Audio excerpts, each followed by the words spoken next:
6 అంగుళాల గూని ముసలమ్మ వచ్చేది నా దగ్గరికి. 6 అంగుళాల గూని ఉంది ఆ మనిషికి, ముసలమ్మ.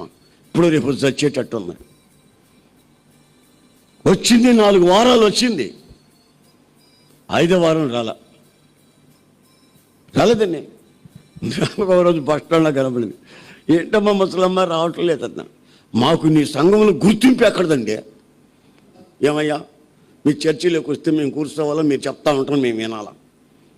ఇంకొక ఆయన ఉన్నాడు, ఆయనకి ప్రసంగం సరిగ్గా రాదులే, పాటర్ గారికి. అక్కడికి కానీ వెళ్తే నాకు కుర్చీ వేసి కూల్ డ్రింక్స్ ఇస్తాడయ్యా, నన్ను కాసేపు చెప్పమంటాడయ్యా. ఈ కూని ముసలమ్మకే గుర్తింపు కావాల్సి వచ్చినప్పుడు మన సంగతి ఏంటి? ఇక్కడ కాసేపు, అక్కడ కాసేపు, ఇక్కడ 4 రోజులు, ఇక్కడ 4 రోజులు, ఇక్కడ 4 రోజులు, ఇక్కడ 4 రోజులు. ఏమండి, మెంటలు వచ్చిన కాకి తిరిగినట్టు తిరగకపోతే మనం ఎందుకు స్థిరంగా ఉండలేదు?